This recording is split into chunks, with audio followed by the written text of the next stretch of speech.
Mark Rogers TV running through our yearly off-season exercise of rating the 10 best at each position in college football heading into the next season. We stop at the running backs, and let's keep in mind before we get started, this is not a draft projection. It's also not rating these players and trying to project how well they will play as pros. Also, we're going to take the offensive line into consideration and the offensive attack, meaning we're not strictly projecting offensive production and statistics. So a better player may not have as good as statistics because he's got a porous offensive line and maybe his quarterback doesn't provide him the support of spreading out the defense and keeping the defense honest. These are the 10 best players at the position. So it has much to do with what happened in 2015, but it's also a projection towards 16. All right, let's start at number 10. And he didn't win the Heisman as predicted by himself 2 years ago. Shock Linwood of Baylor, 1,329 yards, 6.8 per carry, 10 touchdowns last year. Had a fine season and is still the best Baylor back, although they didn't necessarily need him in the Russell Athletic Bowl against North Carolina. When Johnny Jefferson tore up the Tar Heels for 299 yards, Terrence Williams also had a big day. Everybody ran the football in a bowl record-setting performance running the football for Baylor. So Shock Linwood, not necessarily irreplaceable at Baylor, but he's their best running back and number 10 in the country. Now we stop at Penn State with a running back who may be irreplaceable for the Nittany Lions. Saquon Barkley entered 2015 in a fight with Akeel Lynch for the starting position and didn't wrestle it away from Lynch until 4 games deep into the season, and then he exploded and proved to be by far the best back for Penn State. 194 in his breakout party against Rutgers, and then the next week in his first nationally televised game in which people were watching Saquon Barkley carry the football consistently, he tore up an Ohio State run defense for 195 yards, even though Penn State got killed in that game. And then the Big Ten and the rest of the nation took notice. He ran for 1,078 yards, even though basically missing 4 games, 5.7 per carry and 7 touchdowns for Saquon Barkley. He looks like a little scat back, but he can carry the mail and do it consistently. He is tough between the tackles, tough to bring down, and he's only going to get stronger. We've heard good things about his weightlifting program during the offseason. Saquon Barkley, Penn State at number 9. All right, let's go to number 8 and stop at North Carolina, where they went to the ACC championship game for the first time, and they did it with the help of Elijah Hurd. 1,463 yards, 6.7 per carry, and 14 touchdowns. And consider this, he really only carried the ball 3 games of 20-plus attempts, so he really didn't take on a whole lot of wear and tear. He did that productivity bursting for big runs, and he beat up the big teams. The better defenses on North Carolina's schedule, Elijah Hurd stepped up. 8 100-yard games, despite, again, only carrying it plus 20 times 3 games. Elijah Hurd should be huge in 2016. All right, let's stay in the ACC with an unheralded back. This guy started to get his due late in the campaign because of his team success and because he started to really rip through some good defenses late in the season for some big yardage. Wayne Gallman of Clemson. Okay, he was fighting for the job, and it was finally given the job in August, and he earned it. 1,527 yards rushing, 5.3 per carry, 13 scores, and basically down the stretch, he was the man. Ran for 187 against North Carolina, 150 in the college football playoff against Oklahoma. And yes, Alabama shut him down to 45 yards on 14 carries, but he caught 3 key passes in scoring drives to show his diversity.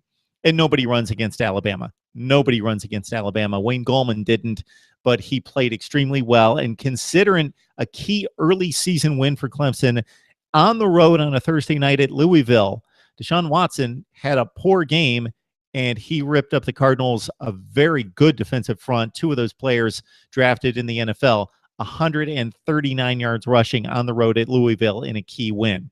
All right, let's go to number 6, and a guy who I expected to have a monster campaign.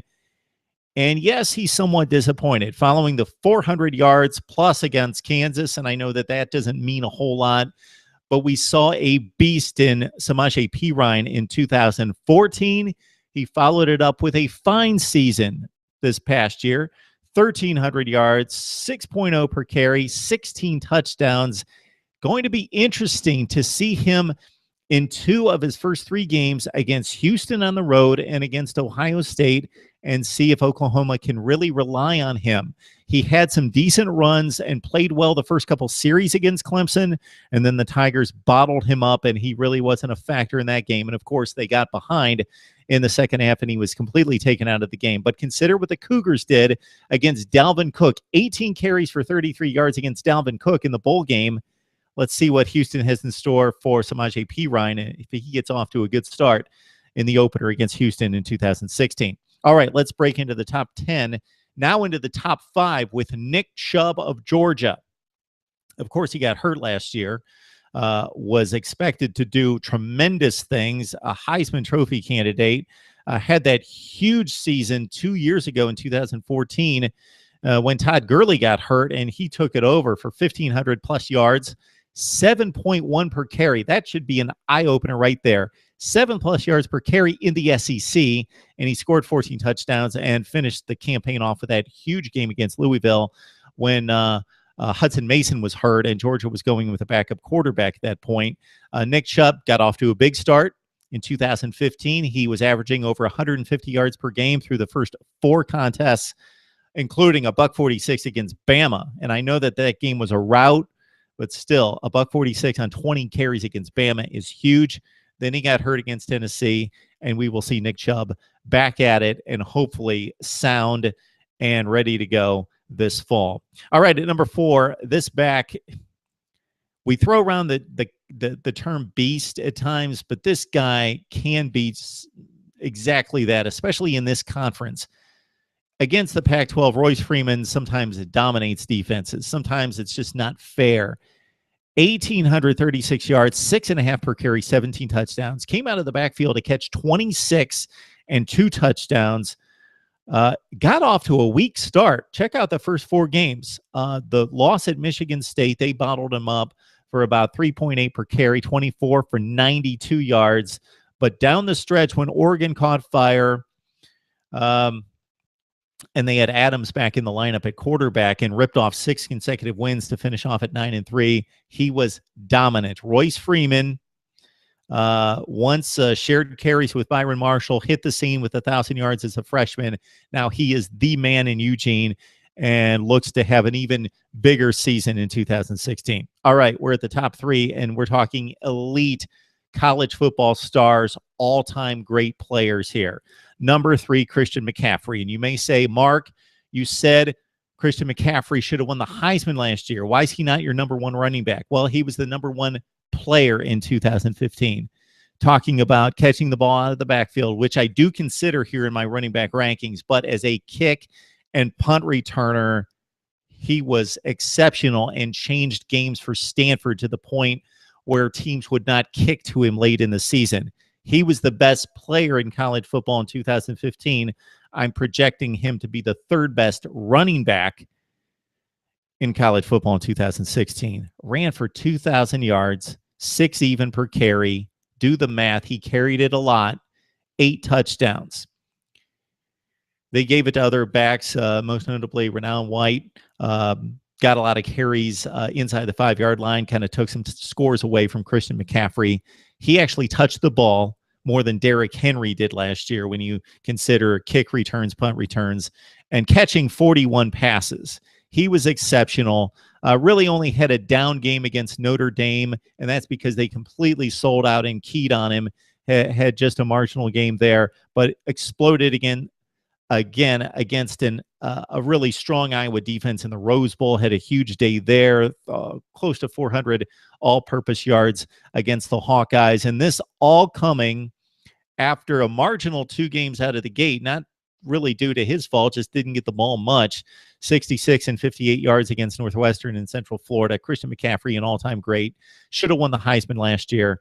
We'll see what he has in store for us this season. All right, number 2, I go to Florida State and Dalvin Cook. If Dalvin Cook is not running the ball for Florida State, the Seminoles would have gotten out of the gate very slowly. and tripped up against some inferior foes. He took over the South Florida game when that one was in doubt late in the third quarter, fourth quarter, made some remarkable runs against USF for 266 yards. The Wake Forest game, he only had 2 carries, and Florida State won by less than a touchdown, but he ripped off a 94-yard touchdown run that was key in the Seminoles getting out of Winston-Salem unscathed. 222 against Miami. Again, the Canes had the lead in the fourth quarter.